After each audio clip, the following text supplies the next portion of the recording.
ਉਹਦੇ ਉੱਪਰ ਤਸਵੀਰ ਸੀਗੀ ਮਹਾਂਪੁਰਸ਼ਾਂ ਦੀ, ਪਿੰਡਰਾਂ ਵਾਲਿਆਂ ਦੀ। ਮੈਂ ਤਸਵੀਰ ਨੂੰ ਦੇਖਿਆ ਅਤੇ ਮੈਂ ਉਹਨੂੰ ਪੁੱਛਿਆ ਵੀ ਬਾਬਾ ਜੀ ਇਹ ਕੌਣ ਆ? ਅਤੇ ਉਹਨੇ ਮੇਰੇ ਮਜ਼ਾਕ ਦੇ ਵਿੱਚ ਪੋਲਾ ਜਿਹਾ ਮਾਰਿਆ ਵੀ ਜੇ ਤੂੰ ਇਹਨੂੰ ਨਹੀਂ ਜਾਣਦਾ ਫਿਰ ਤੂੰ ਕਿਸੇ ਨੂੰ ਨਹੀਂ ਜਾਣਦਾ। ਬਹੁਤ ਲੋਕ ਮੈਨੂੰ ਸਮਝਾਉਂਦੇ ਵੀ ਸੀਗੇ ਵੀ ਤੂੰ ਘਰ ਛੱਡ ਕੇ ਆਇਆਗਾ, ਇੱਥੇ ਕਮਾਈ ਕਰਨ ਆਇਆ। ਅਤੇ ਘਰੇ ਵੀ ਮੈਂ ਪੈਸਾ ਪਾਉਂਦਾ ਸੀ, ਪਰ ਮੈਨੂੰ ਇਹ ਹੁੰਦਾ ਸੀਗਾ ਵੀ ਸ਼ਾਮ ਨੂੰ ਆਪਾਂ ਦਾਰੂ ਪੀਣੀ ਆ ਜਾਂ ਮੈਂ ਕੋਈ ਹੋਰ ਨਸ਼ਾ ਕਰਨਾ, ਉਹਦੇ ਲਈ ਮੈਂ ਦੁਖੀ ਹੁੰਦਾ, ਓਵਰ ਟਾਈਮ ਲਾਉਂਦਾ। ਕਿਤੇ ਮੈਂ ਉਹਨਾਂ ਦੀ ਤਸਵੀਰ ਵੇਖ ਕੇ ਉਹਨਾਂ ਜਾਣਦਾ ਵੀ ਨਹੀਂ ਸੀਗਾ ਗਾ। ਕਿੱਥੇ ਮੈਨੂੰ ਐਂ ਲੱਗਦਾ ਵੀ ਜਿਵੇਂ ਬਾਹਲਾ ਗੂੜਾ ਰਿਸ਼ਤਾ, ਮੈਂ ਨੇੜਿਓਂ ਜਾਣਦਾ ਹੋਵਾਂ ਸੰਤਾਂ ਨੂੰ, ਵੀ ਇੰਨਾ ਕੁਛ ਪੜ੍ਹਿਆ ਉਹਨਾਂ ਬਾਰੇ। ਉਸ ਤੋਂ ਬਾਅਦ ਮੈਂ ਜਦੋਂ ਇੱਥੇ ਵਾਪਸ ਆਇਆ ਅਤੇ ਆ ਕੇ ਮੈਂ ਅੰਮ੍ਰਿਤ ਛਕ ਲਿਆ। ਉਸ ਤੋਂ ਬਾਅਦ ਮੇਰੀ ਜ਼ਿੰਦਗੀ ਮਹਾਰਾਜ ਨੇ ਆਪਦੇ ਲੜ ਲਾ ਲਈ ਆ। ਜ਼ਿੰਦਗੀ 'ਚ ਆਪਾਂ ਸੋਚਦੇ ਵੀ ਕੁਛ ਬਣਾਂਗੇ ਕਬੱਡੀ ਦੇ ਵਿੱਚੋਂ। ਚਲੋ ਮਹਾਰਾਜ ਨੇ ਕਿਸੇ ਨਾ ਕਿਸੇ ਤਰੀਕੇ ਆਪਣੀ ਬਾਂਹ ਫੜ ਲਈ। ਮੈਂ ਕਮੈਂਟਰੀ ਸ਼ੁਰੂ ਕਰਤੀ ਉਸ ਦਿਨ ਤੋਂ। ਉਸ ਤੋਂ ਬਾਅਦ ਮੈਂ ਇੱਕ ਟਰਾਫੀ ਨੂੰ ਤਰਸਦਾ ਹੁੰਦਾ ਸੀਗਾ। ਮੇਰੇ ਘਰ ਪ੍ਰਮਾਤਮਾ ਨੇ ਟਰਾਫੀਆਂ ਦੇ ਢੇਰ ਲਾਤੇ। ਜਿਵੇਂ ਇੱਕ ਮੱਛੀ ਪਾਣੀ ਤੋਂ ਬਿਨਾਂ ਤੜਫਦੀ ਆ, ਮੈਂ ਕਬੱਡੀ ਤੋਂ ਬਿਨਾਂ ਇਸ ਤਰ੍ਹਾਂ ਤੜਫਦਾ ਸੀ। ਉਹ ਇਸ ਲਈ ਤੜਫਦਾ ਸੀ ਕਿਉਂਕਿ ਕਿੱਥੇ ਤਾਂ ਮੈਂ ਗਰਾਊਂਡਾਂ ਦੇ ਵਿੱਚ ਖੜ੍ਹ ਕੇ ਲੋਕੀ ਤਾੜੀਆਂ ਮਾਰਦੇ ਸੀ ਜਦੋਂ ਮੈਂ ਬੋਲਦਾ ਸੀ, ਕਿੱਥੇ ਮੈਂ ਦਰਸ਼ਕਾਂ ਦੇ ਵਿੱਚ ਮੇਰੀ ਜਗ੍ਹਾ ਆ ਗਈ ਸੀਗੀ ਵੀ ਉੱਥੇ ਲੋਕ ਬੋਲਦੇ ਸੀ ਅਤੇ ਮੈਨੂੰ ਬਹੁਤ ਵੱਡਾ ਦੁੱਖ ਹੁੰਦਾ ਸੀ ਆਪਣੇ ਆਪ 'ਤੇ। ਕਿਉਂਕਿ ਨਸ਼ਾ ਛੱਡਣਾ ਕੋਈ ਵੱਡੀ ਗੱਲ ਨਹੀਂ ਗੀ। ਜਦੋਂ ਕੋਈ ਪਰਿਵਾਰ ਦਾ ਇੱਕ ਜੀਅ ਤੁਰ ਜਾਂਦਾ, ਆਪਾਂ ਉਹਦੇ ਬਿਨਾਂ ਵੀ ਸਾਰ ਲੈਂਦੇ ਹਾਂ। ਕਿਉਂਕਿ ਆਪਣੀ ਜ਼ਿੰਦਗੀ ਦੇ ਵਿੱਚ ਪਤਾ ਵੀ ਉਹਨੇ ਵਾਪਸ ਨਹੀਂ ਆਉਣਾ। ਨਸ਼ੇ ਤਾਂ ਥਾਂ ਥਾਂ ਫਿਰਦੇ ਆ ਜੀ, ਹੈ ਨਾ। ਅਤੇ ਜਦੋਂ ਸਾਨੂੰ ਸਿੱਖ ਇਤਿਹਾਸ ਅਸੀਂ ਪੜ੍ਹਾਂਗੇ, ਸਾਨੂੰ ਸਿੱਖ ਇਤਿਹਾਸ ਦੇ ਵਿੱਚੋਂ ਬਹੁਤ ਕੁਝ ਸਿੱਖਣ ਨੂੰ ਮਿਲਣਾ। ਕਈ ਚੀਜ਼ਾਂ, ਕਈ ਗੱਲਾਂ ਮਹਾਂਪੁਰਸ਼ਾਂ ਦੀਆਂ, ਸ਼ਹੀਦਾਂ ਦੀਆਂ, ਇੱਦਾਂ ਦੀਆਂ ਵੀ ਜਿਹੜੀ ਦਿਲ ਨੂੰ ਖਿੱਚ ਲੈਂਦੀਆਂ ਅਤੇ ਬੰਦਾ ਇੱਕ ਮਿੰਟ ਦੇ ਵਿੱਚ ਬੰਦੇ ਦੀ ਜ਼ਿੰਦਗੀ ਬਦਲ ਜਾਂਦੀ ਆ।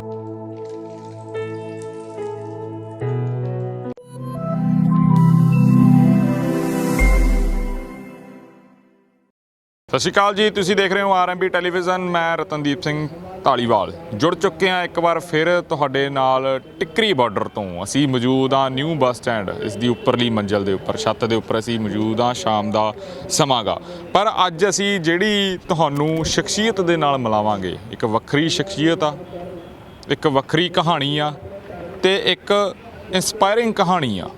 ਜ਼ਿੰਦਗੀ ਦੇ ਵਿੱਚ ਇਹ ਕਹਾਣੀ ਤੁਹਾਨੂੰ ਬਹੁਤ ਕੁਝ ਸਿਖਾਊਗੀ ਜਦੋਂ ਤੁਸੀਂ ਇਹ ਕਹਾਣੀ ਸੁਣੋਗੇ। ਸਾਡੀ ਕੌਮ ਦੇ, ਸਿੱਖ ਕੌਮ ਦੇ ਮਹਾਨ ਸ਼ਹੀਦ ਸੰਤ ਬਾਬਾ ਜਰਨੈਲ ਸਿੰਘ ਭਿੰਡਰਾਂ ਵਾਲੇ, ਉਹਨਾਂ ਦੀ ਸੋਚ ਨੂੰ ਅਪਣਾਉਣ ਵਾਲਾ ਇੱਕ ਇਨਸਾਨ। ਉਹਨਾਂ ਨੂੰ ਪੜ੍ਹ ਕੇ, ਉਹਨਾਂ ਦੀ ਜ਼ਿੰਦਗੀ ਨੂੰ ਪੜ੍ਹ ਕੇ ਇੱਕ ਇਨਸਾਨ ਦੀ ਜ਼ਿੰਦਗੀ ਬਦਲ ਗਈ। ਉਹ ਜ਼ਿੰਦਗੀ ਕਿਵੇਂ ਬਦਲੀ, ਉਸ ਇਨਸਾਨ ਦੇ ਮੂੰਹੋਂ ਅਸੀਂ ਤੁਹਾਨੂੰ ਆਪ ਸੁਣਾਵਾਂਗੇ।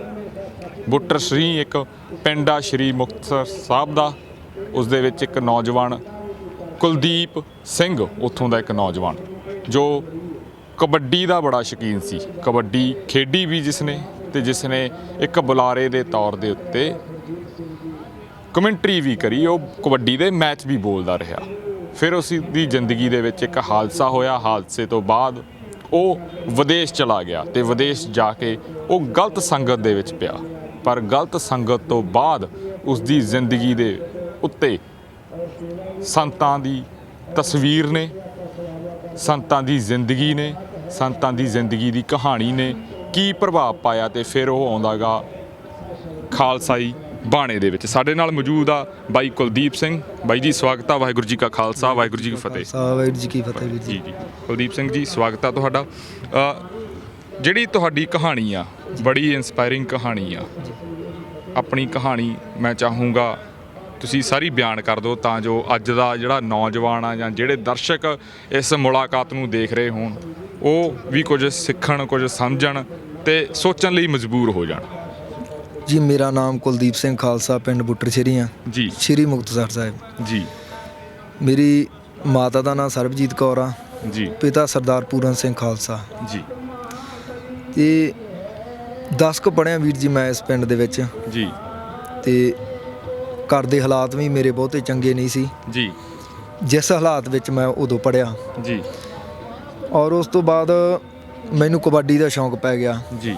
ਕਬੱਡੀ ਖੇਡਣੀ ਸ਼ੁਰੂ ਕਰ ਦਿੱਤੀ। ਮੇਰਾ ਦੋਸਤ ਸੀਗਾ ਇੱਕ, ਉਹ ਬਹੁਤ ਵਧੀਆ ਖਿਡਾਰੀ ਸੀ। ਜੀ। ਉਹ ਪਿੰਡੋਂ ਬਾਹਰ ਸੀਗਾ ਉਦੋਂ, ਜਦੋਂ ਉਹ ਆਪਣੇ ਨਾਨਕਿਆਂ ਤੋਂ ਪਿੰਡ ਆਇਆ ਤਾਂ ਉਹਨੇ ਮੈਨੂੰ ਸੋਚਿਆ ਵੀ ਇਹ ਖੇਡਣ ਲੱਗ ਪਊਗਾ। ਮੈਨੂੰ ਸ਼ੌਂਕ ਸੀਗਾ ਜੀ, ਮੈਂ ਉਹਦੇ ਨਾਲ ਖੇਡਦਾ ਰਿਹਾ, ਜੀ, ਪਰ ਸਾਨੂੰ ਕੋਈ ਚੰਗਾ ਕੋਚ ਨਹੀਂ ਮਿਲਿਆ ਸੀਗਾ ਗਾ। ਜੀ, ਘਰੋਂ ਸਾਡੇ ਦੋਨਾਂ ਦੇ ਹਾਲਾਤ ਜਿਹੜੇ ਠੀਕ ਠਾਕ ਹੀ ਸੀਗੇ। ਜੀ, ਔਰ ਉਸ ਤੋਂ ਬਾਅਦ ਜਦੋਂ ਸਾਨੂੰ ਕਬੱਡੀ 'ਚ ਇੰਨੀ ਕੋਈ ਨਾ ਪ੍ਰਸਿੱਧੀ ਮਿਲੀ, ਜੀ, ਤੇ ਮੈਂ ਇੱਕ ਦਿਨ ਸਾਡੇ ਪਿੰਡ ਮੈਚ ਸੀਗਾ ਗਾ, ਮੈਂ ਉੱਥੇ ਬੋਲਿਆ ਜੀ, ਤੇ ਮੈਨੂੰ ਪਿੰਡ ਦੇ ਲੋਕ ਕਹਿਣ ਲੱਗੇ ਵੀ ਤੂੰ ਵਧੀਆ ਬੋਲ ਸਕਦਾ।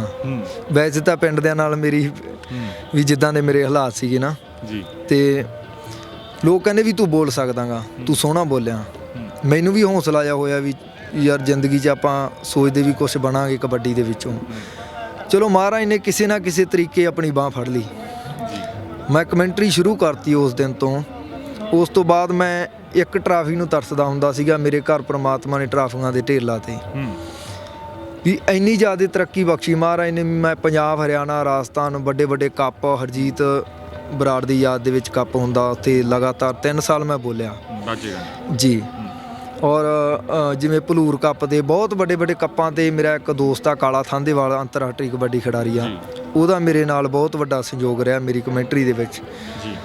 ਔਰ ਹੋਰ ਵੀ ਖਿਡਾਰੀ ਸੀਗੇ ਪਿੰਦੇ ਵਰਗੇ ਜਿਨ੍ਹਾਂ ਨੇ ਮੈਨੂੰ ਸਹਿਯੋਗ ਦਿੱਤਾ ਜੀ। ਔਰ ਉਸ ਤੋਂ ਬਾਅਦ 2010 ਦੇ ਵਿੱਚ ਮੈਨੂੰ ਕਾਲੇ ਦੇ ਪਿੰਡ ਮੋਟਰਸਾਈਕਲ ਨਾਲ ਸਨਮਾਨਿਤ ਕੀਤਾ ਗਿਆ।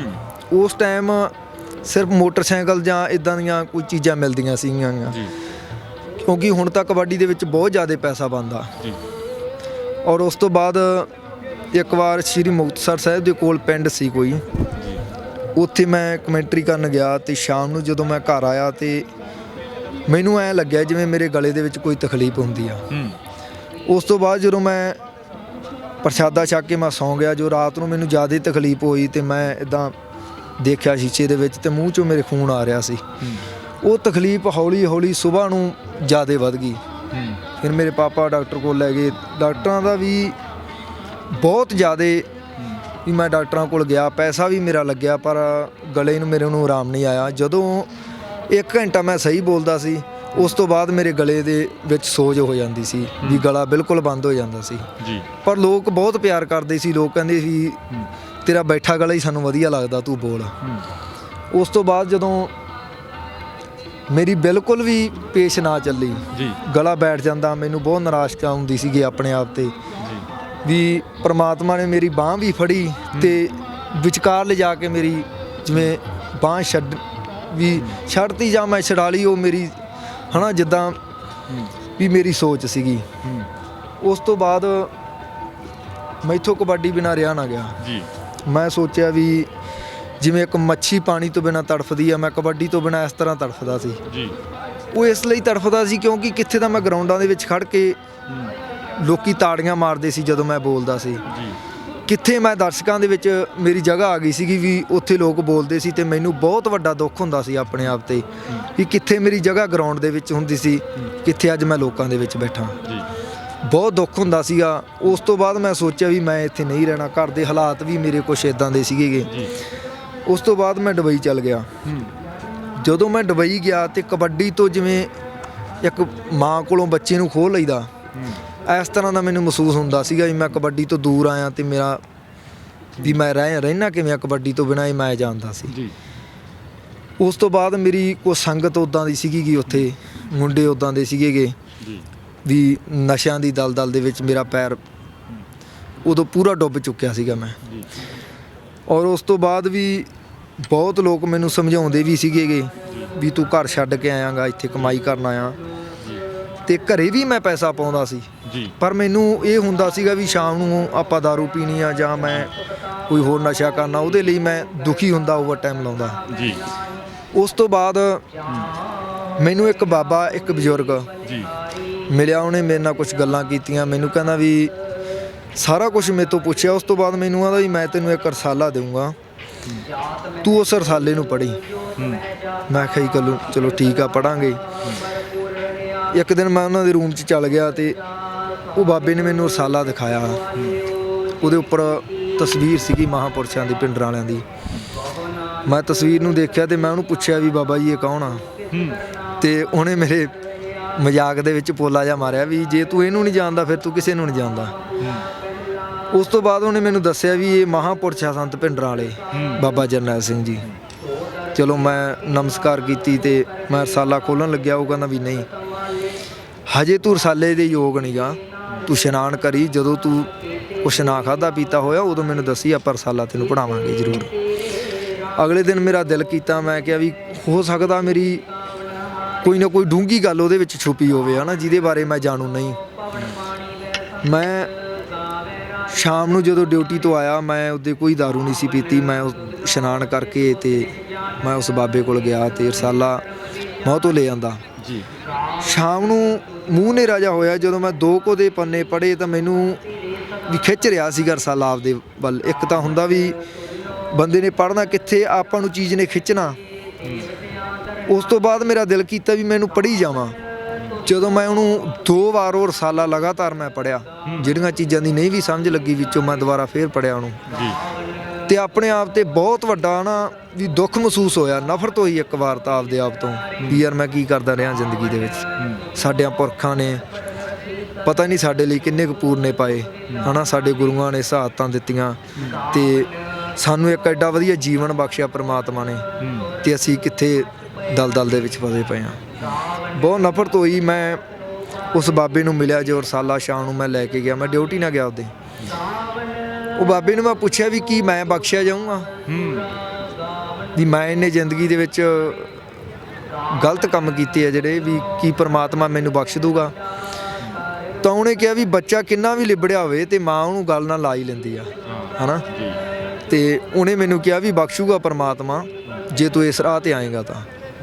ਉਸ ਦਿਨ ਤੋਂ ਮੈਂ ਬਾਬਾ ਜੀ ਨੇ ਮੈਨੂੰ ਪਰਨਾ ਦੇਤਾ। ਤੇ ਜਦੋਂ ਮੈਨੂੰ ਵੀ ਪਰਨਾ ਸਮਝ ਲਓ ਚਾਹੇ ਸਰੋਪਾ ਸਮਝ ਲਓ, ਤੇ ਉਹਨੇ ਜਦੋਂ ਮੈਨੂੰ ਸਰੋਪਾ ਭੇਟ ਕੀਤਾ ਵੀ ਇਹਦੀ ਲਾਜ ਰੱਖੀ, ਮੈਨੂੰ ਕਹਿੰਦਾ ਉਹ ਬਜ਼ੁਰਗਾਂ ਦਾ। ਮੈਂ ਆਖਿਆ ਬਾਬਾ ਜੀ ਮੈਂ ਲਾਜ ਰੱਖੂੰਗਾ ਜ਼ਰੂਰ ਤੁਹਾਡੀ ਦਸਤਾਰ ਦੀ। ਤੇ ਉਸ ਤੋਂ ਬਾਅਦ ਜਦੋਂ ਮੈਂ ਦਸਤਾਰ ਆਪਣੇ ਸਿਰ 'ਤੇ ਬੰਨ੍ਹ ਲਈ ਤੇ ਐਟੋਮੈਟਿਕ ਜਿਵੇਂ ਜਦੋਂ ਮੈਂ ਬਾਣੀ ਪੜ੍ਹਦਾ ਸੀਗਾ, ਮੈਂ ਕਦੀ ਵੀ ਨਹੀਂ ਸੀ ਪੜ੍ਹਿਆ ਬਾਣੀ, ਫਿਰ ਵੀ ਮੈਨੂੰ ਐਂ ਲੱਗਦਾ ਸੀਗਾ ਵੀ ਮੈਂ ਜਿਵੇਂ ਬਾਹਲੇ ਵਾਰੀ ਪੜ੍ਹੀ ਹੋਵੇ ਬਾਣੀ, ਵੀ ਜਦੋਂ ਪਿਆਰ ਹੀ ਇੰਨਾ ਪੈ ਗਿਆ ਸੀ ਜੀ। ਤੇ ਉਸ ਤੋਂ ਬਾਅਦ ਜਦੋਂ ਮੇਰੀ ਜ਼ਿੰਦਗੀ ਦੇ ਵਿੱਚ ਚੀਜ਼ਾਂ ਸ਼ੁਰੂ ਹੋ ਗਈਆਂ, ਲਾਗੂ ਹੋ ਗਈਆਂ, ਗੁਰਬਾਣੀ ਦੀਆਂ, ਸਿੱਖ ਇਤਿਹਾਸ ਦੀਆਂ ਕਿਤਾਬਾਂ ਜਾਂ ਹੋਰ ਸੰਤ ਮਹਾਂਪੁਰਸ਼ ਭਿੰਡਰਾਂ ਵਾਲਿਆਂ ਦੀਆਂ ਹੋਰ ਕਿਤਾਬਾਂ, ਤਾਂ ਮੈਨੂੰ ਐਂ ਲੱਗਣ ਲੱਗ ਪਿਆ ਜਿਵੇਂ ਮਹਾਂਪੁਰਸ਼ਾਂ ਨਾਲ ਮੇਰਾ ਬਾਹਲਾ ਗੂੜਾ ਰਿਸ਼ਤਾ ਹੋਵੇ ਜੀ।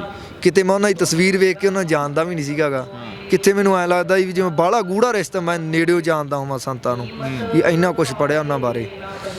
ਉਸ ਤੋਂ ਬਾਅਦ ਮੈਂ ਜਦੋਂ ਇੱਥੇ ਵਾਪਸ ਆਇਆ ਤੇ ਆ ਕੇ ਮੈਂ ਅੰਮ੍ਰਿਤ ਛਕ ਲਿਆ ਜੀ।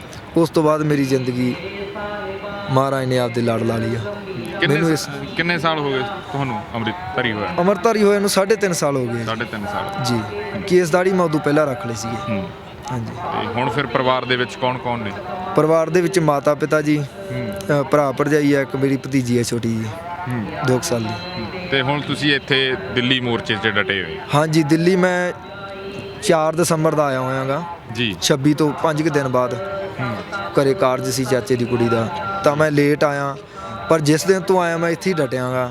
ਸਿਰਫ 4-5 ਦਿਨ ਪਿੰਡ ਗਿਆਗਾ, ਉਹ ਵੀ ਜ਼ਰੂਰੀ ਕੋਈ ਕੰਮ ਸੀ ਮੈਨੂੰ। ਇੱਥੇ ਫਿਰ ਕਿੱਦਾਂ ਦਾ ਸਾਰਾ ਦੇਖਦੇ ਹੋ ਜਿਹੜਾ ਆਹ ਅਸੀਂ ਤਸਵੀਰਾਂ ਦੇਖ ਰਹੇ ਹਾਂ? ਮੈਂ ਇੱਧਰ ਆਪਣੇ ਸਹਿਯੋਗੀ ਨੂੰ ਚਾਹੂੰਗਾ ਵੀ ਆਹ ਰਾਤ ਦੇ ਦ੍ਰਿਸ਼ ਨੇ, ਤੇ ਰਾਤ ਦੇ ਦ੍ਰਿਸ਼ ਟਿੱਕਰੀ ਬਾਰਡਰ ਦੇ ਦਿਖਾਏ ਜਾਣ। ਕਿਤੇ ਲੰਗਰ ਬਣ ਰਹੇ ਨੇ, ਕਿਤੇ ਸੌਣ ਦੀ ਤਿਆਰੀ ਹੋ ਰਹੀ ਆ।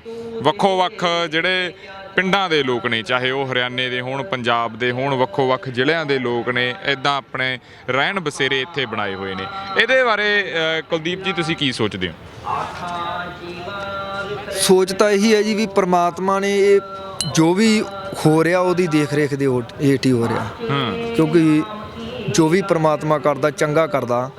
ਜਿਹੜੇ ਹਿਸਾਬ ਨਾਲ ਦੇਖੀਏ ਤਾਂ ਪੰਜਾਬ ਦੇ ਤੇ ਹਰਿਆਣੇ ਦੇ ਜਿਵੇਂ ਸੰਬੰਧ ਸੀਗੇ ਜਾਂ ਆਪਣੇ ਇੱਕ ਦੂਜੇ ਨਾਲ ਮਤਭੇਦ ਸੀਗੇ, ਇੱਥੇ ਆ ਕੇ ਮੈਂ ਕਹਿਣਾ ਵੀ ਕਿਤੇ ਕਿਤੇ ਸੋਚੀਦਾ ਵੀ ਪ੍ਰਮਾਤਮਾ ਖੁਦ ਗੁਰੂ ਨਾਨਕ ਇੱਥੇ ਵਸਦਾ ਹੈ ਨਾ। ਲੋਕਾਂ ਦੇ ਵਿੱਚ ਇੰਨਾ ਪਿਆਰ, ਜਿੱਥੋਂ ਦੀ ਵੀ ਜਾਂਦੇ ਆ ਹਰ ਇੱਕ ਬਜ਼ੁਰਗ ਕਹਿੰਦਾ ਪੁੱਤ ਪ੍ਰਸ਼ਾਦਾ ਛਕ ਕੇ ਜਾਈ, ਪੁੱਤ ਚਾਹ ਬਣੀ ਪਈ ਆ, ਵੀ ਇੰਨਾ ਜ਼ਿਆਦਾ ਲੋਕਾਂ ਦੇ ਵਿੱਚ ਪਿਆਰ ਬਣ ਗਿਆ। ਪਰ ਇੱਕ ਚੀਜ਼ ਦਿਲ 'ਚ ਇਹ ਵੀ ਆਉਂਦੀ ਆ ਵੀ ਸਾਡੀਆਂ ਗਲਤੀਆਂ ਦੇ ਕਾਰਨ ਸਾਡੇ ਲੀਡਰਾਂ ਨੇ ਸਾਨੂੰ ਕਿੱਥੇ ਲਿਆ ਕੇ ਖੜਾ ਕਰਤਾ। ਅੱਜ ਜਿਨ੍ਹਾਂ ਬਜ਼ੁਰਗਾਂ ਨੇ ਘਰਾਂ ਦੇ ਵਿੱਚ ਬੈਠਣਾ ਸੀ ਉਹ ਅੱਜ ਮੱਛਰ ਦੇ ਵਿੱਚ ਬੈਠੇ ਆ ਤਾਂ ਵੀ ਸੰਘਰਸ਼ ਲੜ ਰਹੇ ਆ। ਮੈਂ ਇੱਥੇ ਦਰਸ਼ਕਾਂ ਨੂੰ ਇੱਕ ਹੋਰ ਗੱਲ ਦੱਸਣੀ ਚਾਹੂੰਗਾ। ਜਦੋਂ ਅਸੀਂ ਇੱਥੇ ਉੱਪਰ ਬੱਸ ਸਟੈਂਡ ਦੇ ਉੱਪਰ ਮੰਜ਼ਿਲ ਦੇ ਉੱਤੇ ਆਏ, ਉੱਪਰ ਛੱਤ ਦੇ ਉੱਤੇ ਆਏ, ਤਾਂ ਇੱਥੇ ਗੱਤਕੇ ਦੀ ਸਿਖਲਾਈ ਦਿੱਤੀ ਜਾ ਰਹੀ ਸੀ। ਇਹਨਾਂ ਦੇ ਜੋ ਉਸਤਾਦ ਨੇ ਉਹਨਾਂ ਨੂੰ ਵੀ ਅਸੀਂ ਮੁਲਾਕਾਤ ਦੇ ਵਿੱਚ ਬੁਲਾਵਾਂਗੇ। ਪਹਿਲਾਂ ਇਹਨਾਂ ਦੇ ਨਾਲ ਗੱਲਬਾਤ ਕਰਦੇ ਹਾਂ।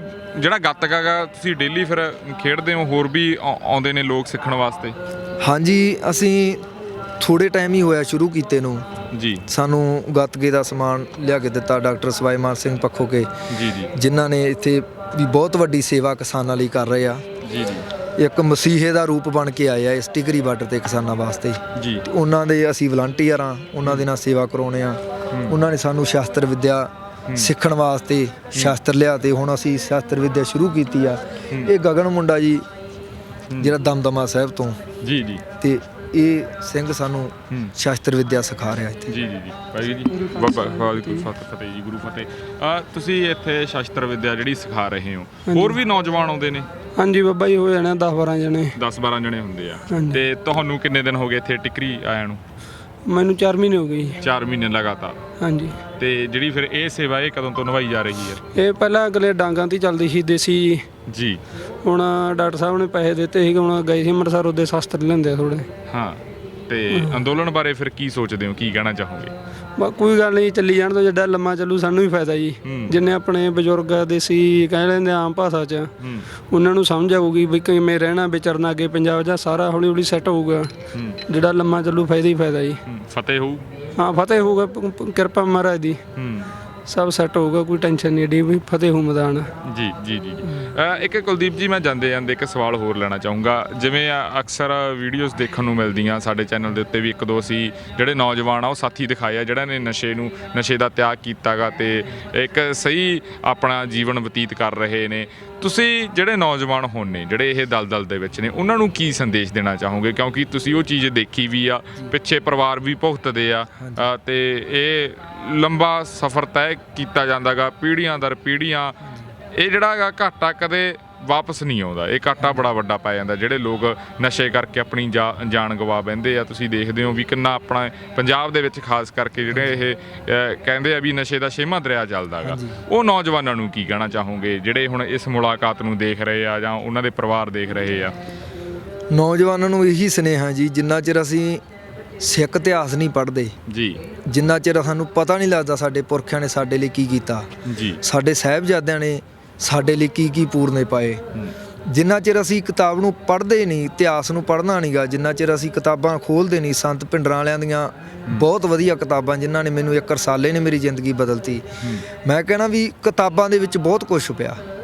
ਜਦੋਂ ਅਸੀਂ ਕਿਤਾਬਾਂ ਪੜ੍ਹਾਂਗੇ, ਨੌਜਵਾਨਾਂ ਨੂੰ ਵੀ ਮੇਰੀ ਇਹੀ ਬੇਨਤੀ ਹੈ ਵੀ ਅਸੀਂ ਸਿੱਖ ਇਤਿਹਾਸ ਪੜ੍ਹੀਏ। ਜਦੋਂ ਪੜ੍ਹਾਂਗੇ ਤਾਂ ਸਾਨੂੰ ਇਹ ਚੀਜ਼ਾਂ ਸਾਰੀਆਂ ਜਿਹੜੀਆਂ ਇਹ ਸਾਡੀ ਜ਼ਿੰਦਗੀ ਨਾਲ ਮਾਇਨੇ ਨਹੀਂ ਰੱਖਣਗੀਆਂ, ਕਿਉਂਕਿ ਨਸ਼ਾ ਛੱਡਣਾ ਕੋਈ ਵੱਡੀ ਗੱਲ ਨਹੀਂ ਗੀ। ਜਦੋਂ ਕੋਈ ਪਰਿਵਾਰ ਦਾ ਇੱਕ ਜੀਅ ਤੁਰ ਜਾਂਦਾ, ਆਪਾਂ ਉਹਦੇ ਬਿਨਾਂ ਵੀ ਸਾਰ ਲੈਂਦੇ ਹਾਂ, ਕਿਉਂਕਿ ਆਪਣੀ ਜ਼ਿੰਦਗੀ ਦੇ ਵਿੱਚ ਪਤਾ ਵੀ ਉਹਨੇ ਵਾਪਸ ਨਹੀਂ ਆਉਣਾ। ਨਸ਼ੇ ਤਾਂ ਥਾਂ ਫਿਰਦੇ ਆ ਜੀ, ਹੈ ਨਾ। ਤੇ ਜਦੋਂ ਸਾਨੂੰ ਸਿੱਖ ਇਤਿਹਾਸ ਅਸੀਂ ਪੜ੍ਹਾਂਗੇ, ਸਾਨੂੰ ਸਿੱਖ ਇਤਿਹਾਸ ਦੇ ਵਿੱਚੋਂ ਬਹੁਤ ਕੁਝ ਸਿੱਖਣ ਨੂੰ ਮਿਲਣਾ। ਕਈ ਚੀਜ਼ਾਂ, ਕਈ ਗੱਲਾਂ ਮਹਾਂਪੁਰਸ਼ਾਂ ਦੀਆਂ, ਸ਼ਹੀਦਾਂ ਦੀਆਂ, ਇੱਦਾਂ ਦੀਆਂ ਵੀ ਜਿਹੜੀ ਦਿਲ ਨੂੰ ਖਿੱਚ ਲੈਂਦੀਆਂ ਤੇ ਬੰਦਾ ਇੱਕ ਮਿੰਟ ਦੇ ਵਿੱਚ ਬੰਦੇ ਦੀ ਜ਼ਿੰਦਗੀ ਬਦਲ ਜਾਂਦੀ ਆ। ਨੌਜਵਾਨਾਂ ਨੂੰ ਇਹੀ ਸੁਨੇਹਾ ਵੀ ਸਿੱਖ ਇਤਿਹਾਸ ਦੀਆਂ ਅਸੀਂ ਕਿਤਾਬਾਂ, ਸਾਡੇ ਯੋਧਿਆਂ ਦੀਆਂ ਕਿਤਾਬਾਂ ਜ਼ਰੂਰ ਪੜ੍ਹੀਏ। ਹੋ ਸਕਦਾ ਤੁਹਾਡੀ ਵੀ ਜ਼ਿੰਦਗੀ ਬਦਲ ਜੇ। ਜੀ ਕੁਲਦੀਪ ਜੀ, ਤੁਸੀਂ ਸਮਾਂ ਦਿੱਤਾ, ਤੁਹਾਡਾ ਧੰਨਵਾਦ ਜੀ। ਠੀਕ ਹੈ ਜੀ, ਵਾਹਿਗੁਰੂ ਜੀ ਕਾ ਖਾਲਸਾ, ਵਾਹਿਗੁਰੂ ਜੀ ਕੀ ਫਤਿਹ। ਸੋ ਇਹ ਇੱਕ ਕਹਾਣੀ ਸੀ, ਜਿਸ ਕਹਾਣੀ ਕਰਕੇ ਮੈਂ ਉਮੀਦ ਕਰਦਾ ਤੁਹਾਨੂੰ ਵੀ ਇਹ ਕਹਾਣੀ ਪਸੰਦ ਆਈ ਹੋਵੇਗੀ ਤੇ ਕਿਸੇ ਦੀ ਜ਼ਰੂਰ ਜ਼ਿੰਦਗੀ ਬਦਲੂਗੀ ਇਹ ਕਹਾਣੀ ਦੇਖ ਕੇ। ਤੇ ਅਸੀਂ ਭਾਗਾਂ ਵਾਲੇ ਹੋਵਾਂਗੇ ਜੇ ਕਿਸੇ ਦੀ ਜ਼ਿੰਦਗੀ ਬਦਲੂਗੀ, ਜਿਵੇਂ ਕੁਲਦੀਪ ਸਿੰਘ ਦੀ ਜ਼ਿੰਦਗੀ ਸੰਤਾਂ ਦੀ ਤਸਵੀਰ ਨੇ, ਸੰਤਾਂ ਦੇ ਇੱਕ ਰਸਾਲੇ ਨੇ ਬਦਲਤੀ। ਇਹ ਹੁਣ ਆਪਣੇ ਦੋਸਤ ਰਤਨਦੀਪ ਸਿੰਘ ਢਾਲੀਵਾਲ ਨੂੰ ਦਿਓ ਇਜਾਜ਼ਤ। ਦੇਖਦੇ ਰਹੋ RMB ਟੈਲੀਵਿਜ਼ਨ। ਧੰਨਵਾਦ ਜੀ।